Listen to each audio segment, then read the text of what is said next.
अभी तक मैंने सबसे पहले तो of course I am grateful to Tongland और जितने भी मेरे सपोर्टर्स हैं आज तक जिन्होंने भी मैं खुद को बहुत ही ब्लेस्ड महसूस करती हूँ क्योंकि मेरे आसपास लोग और मुझे इतना ज़्यादा सपोर्ट मिला है गुरुजी से, नविता मैम से, सबसे, चाहे वो मेरे स्पॉन्सर्स हों, हिज हॉलीनेस गुरुजी से, कहीं ना कहीं सबने मेरा बहुत साथ दिया है और इन्होंने सबने मेरे लिए बहुत कुछ किया है। आई एम ग्रेटफुल फॉर दैट। और अब मुझे लगता है कि अब मेरी बारी है। मैं इनके बराबर कभी कुछ नहीं कर सकती, बट मैं सिर्फ इतना कर सकती हूँ कि मैं इनका सर हमेशा ऊंचा रखूँ और इनको ऐसे ही प्राउड महसूस करवाऊँ, वो मुझे ऐसा लगता है। और मैं ग्रेटफुल हूँ कि इन लोगों ने मुझ पर विश्वास किया कि मैं इस मुकाम तक पहुँच सकती हूँ। इन्होंने बिलीव किया मुझ पे और इन सब ने उम्मीद रखी मुझसे कि I can do that, I can achieve my goals. So इसके लिए मैं बहुत ज़्यादा ग्रेटफुल हूँ अपने पूरे टोंगलैंड परिवार से। और अभी जैसे मैं बिलोंग करती हूँ एक स्लम कम्युनिटी से, तो जो मेरा बैकग्राउंड है वो मुझे हमेशा बहुत मोटिवेट करता है एक अच्छे मुकाम पर पहुंचने के लिए और मुझे हमेशा फोकस्ड रखता है कि ठीक है, मुझे मेरे गोल्स को अचीव करना है। तो my background is my like a big motivation.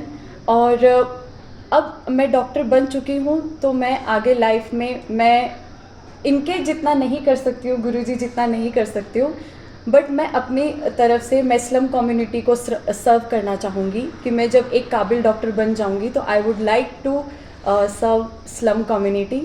और हाँ, हॉस्टल में बहुत सारे बच्चे सक्सेसफुल हुए हैं, कोई इंजीनियर एंड कोई नर्स।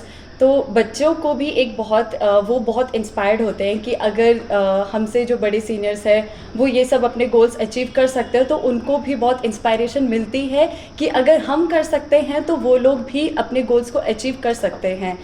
तो उनको वो लोग भी अपने पेरेंट्स को समझाने की बहुत कोशिश करते हैं और वो लोग भी अपनी इम्पोर्टेंस ऑफ एजुकेशन को समझ रहे हैं, पेरेंट्स को भी। और इसके थ्रू आई थिंक अपने जो भाई बहन हैं वो उनको भी समझाकर उनको स्कूल जाने के लिए बोलते हैं, तो काफ़ी इंस्पायर होकर वो अपने फ्यूचर के बारे में भी सोचते हैं।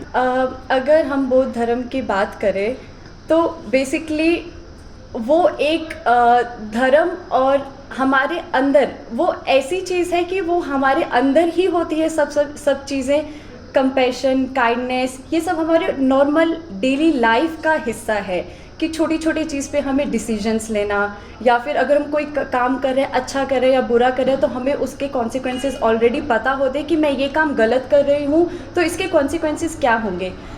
तो बेसिकली जब मैं +1 और +2 की स्टडीज़ कर रही थी उसके साथ साथ गुरुजी ने, हिज हॉलीनेस गुरुजी ने हॉलिस्टिक एजुकेशन का वो किया था एंड एथिकल एजुकेशन आया था।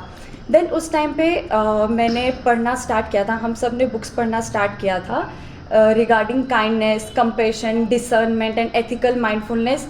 कहने को वो चीज़ें बहुत सिंपल हैं, बट जब हम उन चीज़ों को अपनी लाइफ में इम्प्लीमेंट करते हैं देन टू बी ऑनेस्ट वो फैक्टर्स आगे लाइफ में सक्सेसफुल होने में और अपनी लाइफ को ईजी करने में वो फैक्टर्स बहुत ही मेरी हेल्प करते हैं। मैं चाइना में गई थी एंड वहाँ कोई भी नहीं था, ऑफ कोर्स नए दोस्त सब कोई दोस्त या जैसा भी है सब अलग। हाँ तो कोई भी जान पहचान नहीं होती है ऑफ कोर्स। तो उस टाइम पे हर चीज़ को ध्यान से सोचना, वहाँ पे पेरेंट्स नहीं हैं, गुरुजी नहीं है, मैम नहीं है, तो उस टाइम पे हर टाइम पे डिसीजंस लेना या फिर खुद को मैनेज करना वो बहुत मुश्किल हो जाता है। तो उस टाइम पे आई थिंक मुझे वो सभी फैक्टर्स ने बहुत ज़्यादा हेल्प किया, मुझे मेरे गोल्स पर बिल्कुल फोकस्ड रहने के लिए। और मुझे पता होता था कि अगर मैं ये काम कर रही हूँ तो इसका कॉन्सिक्वेंसेस क्या होगा। मुझे मेरी प्रायोरिटीज़ पता थी और मुझे खुद के इमोशंस को मैनेज करना आता था, क्योंकि आई थिंक अगर आप किसी बाहर कंट्री में जा रहे हैं या फिर पेरेंट्स से दूर जा रहे हैं तो इमोशन एक ऐसा चीज़ है जो इंसान को पूरा इधर से उधर कर देता है। तो I think at that time जो इमोशंस को मैंने मैनेज करा है, इमोशनल डेवलपमेंट जितना भी था उन फैक्टर्स ने मेरा बहुत ज़्यादा हेल्प करा है, और जो एजुकेशन लिया है तो मेरी लाइफ को बहुत ही एक इजी और मेरे गोल्स को अचीव करने में बहुत ही हेल्प करी है उन्होंने।